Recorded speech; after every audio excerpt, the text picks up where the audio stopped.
오늘 말씀의 제목은 예수님을 본받는 삶, 예수님을 본받는 삶입니다. 심리학자 중에 엘버트 반두라는 사람이 있었습니다. 이 사람이 여자아이들 몇 명을 이제 두 그룹으로 나눠서 보보 인형이라고 있습니다. 이렇게 세워놓은 인형인데 이 보보 인형을 가지고 노는데 한쪽에서는 격하게 공격적으로 놀고 한쪽에서는 얌전히 가지고 놀도록 했습니다. 그리고 얼마 후에 인형을 나눠줬습니다. 그러자 보보 인형을 가지고 공격적으로 놀았던 아이들은 이 인형에게도 공격적으로 대했고 얌전하게 이 보보 인형과 놀았던 아이들은 이 인형과도 얌전하게 놀았습니다. 그 보보 인형과 어떻게 시간을 보내면서 놀았냐, 그것이 나중에도 그대로 이어지더라는 것입니다. 우리는 이것을 학습 효과라고 그러죠. 이 학습 효과는요, 우리 삶의 전 분야에 거쳐서 응용돼서 나오고 있습니다. 그 중에서 심리학적으로 보자면 우리가 본 것을 그대로 따르게 된다라는 것이 학습 효과라고 볼 수가 있습니다. 학교에서 많은 것을 배우지만 더 많이 배우게 되고 따르게 되는 것은 우리가 정식으로 학교가 아니더라도 많이 본 사람을 따르게 되고 그 사람이 가지고 있는 지식을 많이 습득하게 된다는 것을 이 학습 효과는 우리들에게 보여주고 있습니다. 좋은 세대를 살고 있느냐, 그렇지 않은 세대를 살고 있느냐라는 것은 바로 그 살고 있는 시대 가운데서 보고 배울 선배들이 있는 시대를 살고 있느냐, 그런 시대를 살고 있는 사람들은 참 행복한 사람들이죠. 보고 배울 것이 없거나 나쁜 것을 봐야 되는 시대를 살고 있는 그 세대의 사람들은 불행한 사람들이다, 이렇게 말을 할 수밖에 없을 것입니다. 직장 생활을 하다 보면 회사를 차리고 싶을 때가 있습니다. 회사를 차릴 적기가 언제인가, 그것도 참 중요한데 회사를 차릴 적기는요, 본인이 회사를 차렸을 때 하고 싶은 것을 지금 회사 차리기 전에 마지막으로 배우고 있다면 그곳이 바로 회사를 그대로 차려도 옮겨져서 자신이 원하는 회사를 운영할 곳이 맞다면 지금 회사를 차릴 기회, 적기가 된 것입니다. 그런데 본인이 회사를 차려서 하고 싶은 것을 할 수 있는 곳에 지금 직장 생활을 하는 곳이 아니라면, 그렇다면 아직은 적기가 아닌 거예요. 그 직장에서 나와서 본인이 하고 싶은 것을 할 수 있는 그 배울 직장으로 다시 한번 가서 거기서 충분히 배우고 회사를 차려서 운영을 해야 됩니다. 이 회사를 운영한다는 것은요, 결국은 그 전에 무엇을 보고 배웠느냐, 여기에 따라서 달라지거든요. 그런데 이전에 많이 배웠어도 회사를 차리기 직전에 회사 운영하고자 하는 그 방향과 다른 곳에서 배웠다면 회사 운영하는 데 차질이 생길 수 있습니다. 우리 목회자들도 그렇습니다. 부교육자 시기를 거치고 나서 단독 목회, 담임 목사로 가게 되는데 담임 목사 가야 될 적기가 있습니다. 그것은 본인이 담임 목사 가서 하고 싶은 그 목회를 배울 수 있는 그 곳이 지금 담임 목사 가기 직전에 부교육자로 섬기고 있는 곳이라면 그 부교육자 섬기고 있는 곳을 마치면 바로 담임 목사 가면 되는데, 만약에 아무리 다른 조건이 좋아도 지금 담임 목사 가기 바로 직전에 부교육자 섬기고 있는 교회가 담임 목사님으로부터 본인이 단독 목회할 때 하고 싶은 것을 보여주지 않고 배울 수 있는 그런 목사님이 아니라면 아직은 아니라고 볼 수가 있습니다. 이처럼 인간은 보고 배웁니다. 그렇다면 우리 신앙인은 누구를 보고 배워야 될까요? 우리 하나님의 자녀들이요, 세상 사람들과 다르게 참 복된 사람이다 느낄 수 있는 것은 우리 하나님의 자녀들에게는 언제나 보고 배울 수 있는 분이 계시다는 거예요. 그분이 예수 그리스도입니다.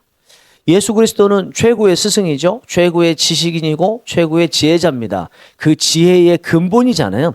지혜를 만드신 분이시고 지식을 만드신 분이시기 때문에 당연히 우리 주님은 최고의 지식인이고 최고의 지혜인이 맞습니다. 그래서 어릴 때에도 그렇고요, 나중에 십자가를 지시기 전에 성전에 가서 대제사장이나 제사장들과 랍비와 대화하시는데도 당시에 최고의 석학이라고 했고 그들보다 더 지혜로운 사람은 없다고 여겨졌던 그들과 대화하시는데 탁월하게 그들이 놀랄만한 내용으로 대화를 이끌어 가십니다. 예수님은 말로만 탁월하신 게 아니었습니다. 실제 기적도 행하셨고 인격적으로도 탁월하셨고 하나님이시기 때문에 당연하지만 또 우리가 살아가는데 필요한 것을 실질적으로 잘 행해 주시고 어떻게 그렇게 살아야 되는지도 이어서 연결시켜서 말씀도 잘 해주셨습니다. 이렇게 하다 보니까 예수님의 가르침에 대해서 사람들이 보고 들으면서 놀랐습니다. 마태복음 7장 28절 29절에 보시면 예수께서 이 말씀을 마치심에 무리들이 그의 가르치심에 놀라니 이는 그 가르치시는 것이 권위 있는 자와 같고 그들의 서기관들과 같지 아니함일러라. 예수님께서 가르치시는 것을 보고 무리들이 대단히 충격을 받았다는 거죠. 예수님께서 기도에 대해서 가르치신 적이 있습니다. 자주 가르치셨지만 어느 곳에서 기도에 대해서 가르치셨는데 그 말씀을 듣고 어느 여성분이 소리를 높이면서 예수님에 대해서 말을 하는데 누가복음 11장 27절에 이 말씀을 하실 때에 무리 중에서 한 여자가 음성을 높여 이르되 당신을 뵌 태와 당신을 먹인 젖이 복이 있나이다 하니 당신의 어머니가 누구이기에 당신과 같은 사람을 낳을 수 있었습니까? 나는 지금까지 살면서 당신과 같은 사람을 못 봤습니다. 어떻게 어머니가 누구시기에 당신과 같은 사람을 낳습니까? 이렇게 말을 한 거예요. 이런 예수님이 하나님이신데 직접 몸을 입고 이 세상에 오셔서 실제 지식과 지혜를 몸으로 보여주셨던 것입니다. 그러나 예수님께서 이 땅에 오신 것은요, 단지 십자가를 지신다든지 부활하신다든지 우리가 예수님의 세 가지 사역을 말할 때처럼 가르치고 전파하고 치유한다는 특별한 일만을 위해서 이 땅에 오신 것이 아닙니다. 성경에서 아기 예수님의 탄생이라든지 누가복음에 예수님의 12살 때의 그 아동 때의 내용을 기록하고 있다는 것은 예수님을 보고 특별한 때에 대해서만 관심을 갖는 것이 아니라 예수님의 아기 때부터 이 세상을 떠나실 때까지 모든 부분에 있어서 우리가 롤모델로 삼으라는 것을 의미하는 것입니다. 주님은 성경 곳곳에서 당신을 닮아야 한다고 말씀하셨습니다. 그리고 제자들도 그렇게 말을 했었는데, 자, 이 예수님은 더 이상 몸으로는 계시지 않죠, 지금은. 그래서 우리가 본받기가 어렵죠. 봐야 본받을 수 있는데 몸으로 계시지 않습니다. 하지만 예수님은 지금도 살아계십니다. 비록 육으로 이 땅에 계시지는 않고 하늘 천국 보좌에 계시긴 하지만 예수님은 지금도 살아계십니다. 그 예수님이 보내신 또 다른 하나님 중에 한 분인 성령님께서 우리 안에 계시죠. 우리 안에서 성경을 밝히 알려주시고 예수님께서 가르쳐 주신 것이 어떤 뜻인지 깨닫게 해주시고 깨달은 대로 의지를 가지고 행동하도록 하십니다. 이분이 성령님이십니다. 그래서 예수님은 이 땅을 떠나실 때 당신이 이 땅을 떠나시는 것이 더 좋다. 왜냐하면 성령님이 오시기 때문인데 그 성령님은 너희를 도와줄 보혜사이시다. 이렇게 말씀도 하셨습니다. 요한복음 16장 7절에 그러나 내가 너희에게 실상을 말하노니 내가 떠나는 것이 너희에게 유익이라 내가 떠나가지 아니하면 보혜사가 너희에게로 오시지 아니할 것이요 가면 내가 그를 너희에게로 보내리니. 실제로 예수님께서 저자이심에도 불구하고 직접 이 진리를 가르치셨을 때 제자들 중에 못 알아듣는 사람들 많았어요. 그런데 성령님이 오시고 나서 예수님이 가르치셨던 그것을 알게 해주시고 깨닫게 해주시자 사람들이 알게 됐습니다. 놀라워하기 시작했습니다. 예수님께서 지금 우리와 몸으로는 계시지 않지만 성령님을 통해서 예수님이 가르쳐 주셨던 것을 더 잘 알도록 가르쳐 주십니다. 그리고 예수님은 이 땅에 계실 때 몸으로 계셨기 때문에 시간과 공간의 제약을 받으셨지만 성령님은 시공간의 제약을 받지 않으시고 우리 안에서 언제든지 어디에든지 심지어 우리의 마음 안에 오셔서도 진리를 가르쳐 주십니다. 그래서 우리는 예수님께서 가르쳐 주셨던 것을 성령님의 감동으로 배울 수가 있습니다. 본문은 예수님이 이런 분이라는 의미를 잘 담으면서도 그보다 더 확실하게 주님이 이 땅에 오신 목적이 무엇인지를 잘 보여주고 있는 말씀인데 본문인 빌립보서 2장 5절 말씀 다시 보실까요? 너희 안에 이 마음을 품으라 곧 그리스도 예수의 마음이니. 사도 바울이 이 말을 한 이유가 있는 것 같아요. 성경에 정확히 나오지는 않았지만 이 말씀을 한 것을 보면 그리고 이제 저희가 본문을 5절로 잡았는데 1절에서 4절의 내용이 빌립보 교회 안에 다툼에 대한 이야기거든요. 서로 다툴 때 허영을 가지고 하지 말고 높은 마음을 품지 말고 낮은 마음을 품으라. 그리고 너희들 각자가 할 일을 해라. 그러면서도 남의 것을 좀 도와주라. 이렇게 말을 한 다음에 오늘 본문 5절에 말씀하거든요. 그러면 오늘 본문의 말씀이라는 것은 서로 다투고 있는 상황 가운데서 다투지 않을 방법을 4절까지 제시했는데 그것을 실제로 행하신 분이 예수님이라는 것을 말씀하고 있는 거죠. 그래서 예수님의 마음을 품으라 그렇게 말을 했습니다.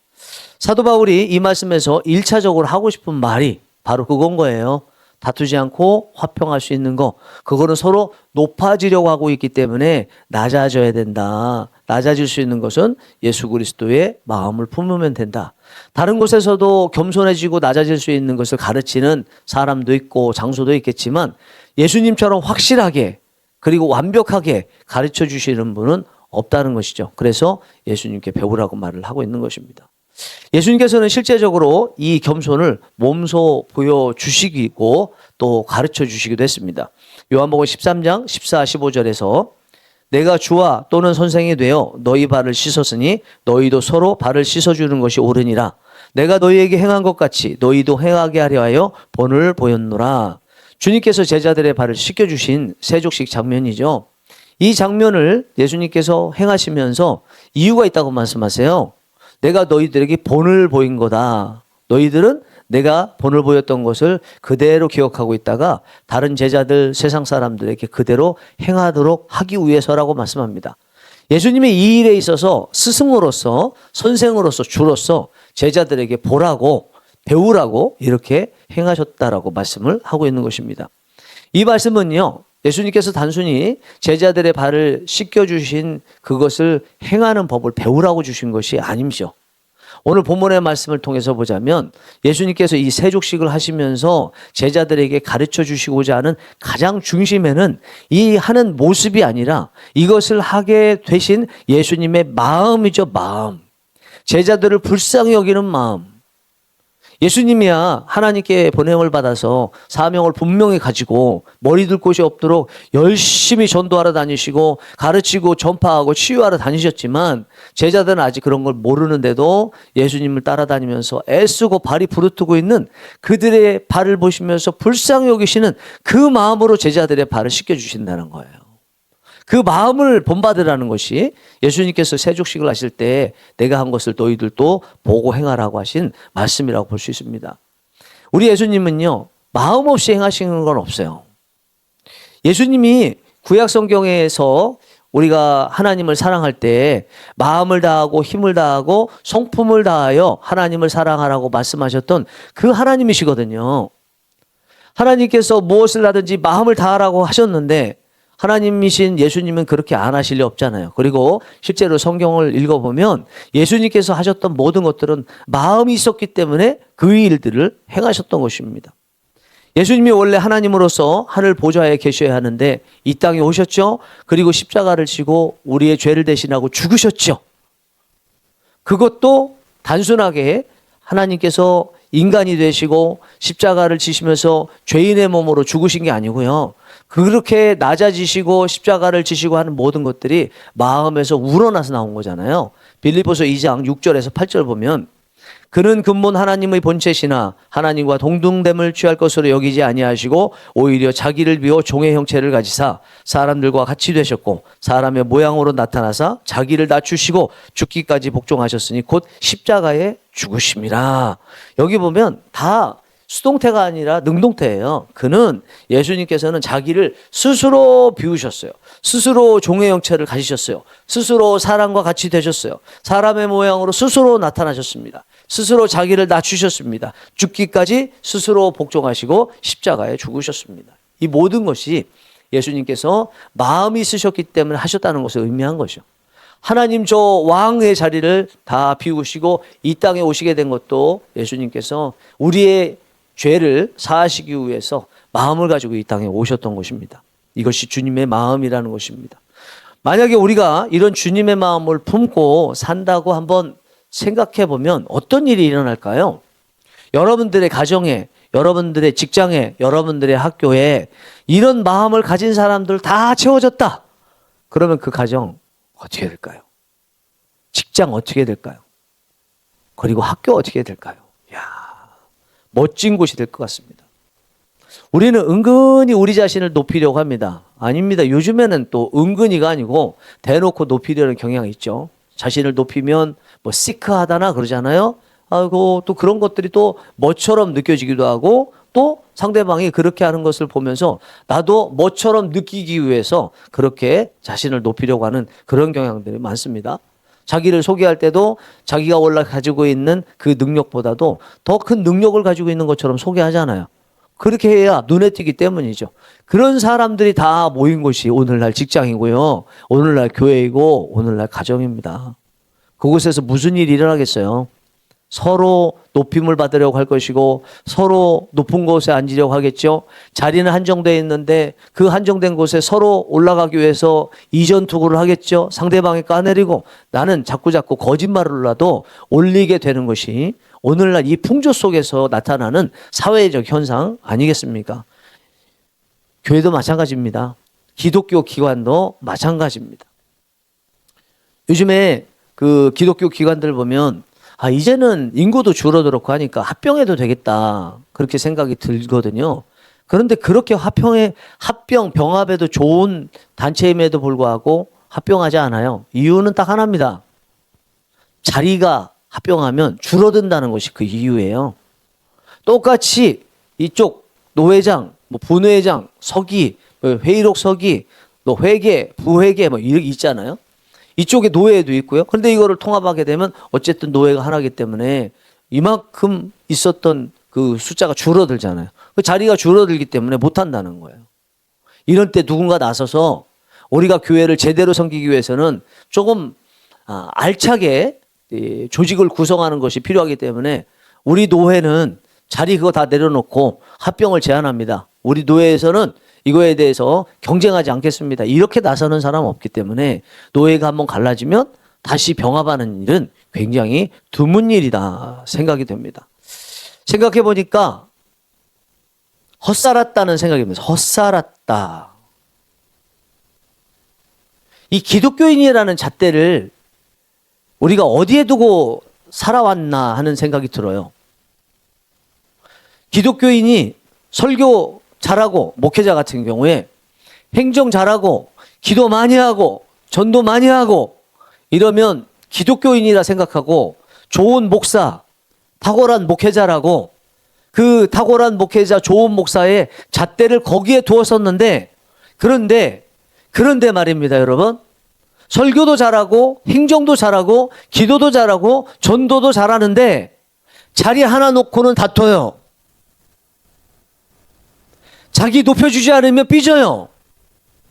온갖 겉모술수를 써요. 그렇다면 과연 그 사람이 제대로 된 기독교인이라고 볼 수 있을 것이고 주님께서 평가하실 때 온전한 목회자다, 충성한 목회자다 그렇게 이야기할 수 있을까 하는 생각이 듭니다. 우리 주님은 그렇게 하신 적이 없는 것 같아요. 이러다 보니까 전도 많이 하는 곳에 가도 은혜가 안 돼요. 전도 많이 했다는 자랑이 있어서 분명히 전도가 귀하긴 귀한데 은혜가 안 돼요. 사람 냄새만 나요. 여러분 이거는 제가 전도를 잘 못하기 때문에 그런 얘기하지 그러실지 모르겠지만 어쩔 수 없습니다. 저는 이렇게 제대로 섬겼던 분이 우리 대한민국 역사에서 누가 있을까 생각해 봤습니다. 한경직 목사님이 생각이 났습니다. 그리고 또 생각해 봤습니다. 그 이후에는 없었습니다. 탁월한 설교가 있고 탁월한 행정가 있고 탁월한 기도자 있고 탁월한 설교자 그리고 전도자 있지만 선교에 힘을 쏟으신 분이 있지만 이렇게 한경직 목사님 같이 자기를 비우고 예수 그리스도의 마음을 품은 사람 그 이후에는 생각이 안 났습니다. 그리고 제가 생각났습니다. 저도 후보에 거론될 수 있는 나이가 됐는데도 저조차 그 누구도 저에 대해서 한경직 목사님은커녕 조금이라도 성경 말씀에 따라서 겸손하고 자리 내려놓고 이렇게 하는 사람으로 꿈도 꾸지 못하는 사람이라는 것에 비참함을 느꼈고요. 통탐함을 느꼈고 죄송함을 느꼈고 부끄러움을 느꼈습니다. 사랑하는 성령 일하시는 교회 우리 교우 여러분, 여러분들 어떠십니까? 능력과 겸손 중에서 어떤 것이 더 무겁고 어떤 것이 여러분들에게 더 큰 것으로 자리 잡고 있습니까? 세상 마음과 예수님의 마음, 예수의 마음 둘 중에서 여러분 안에 가득 더 많이 차 있는 것은 어떤 마음입니까? 여러분들의 학교 친구들과 직장 동료들 그리고 가정에 있는 분들이 여러분들에 대해서 말씀하실 때 여러분 안에 예수의 마음으로 더 많이 가득 찼다고 하겠습니까? 아니면 세상 마음으로 더 가득 찼다고 말하겠습니까? 여러분, 오늘 이 말씀을 준비하고 또 이렇게 전하면서 부끄러워하는 것은 저 하나면 좋겠으면 정말 좋겠습니다. 기도하시겠습니다.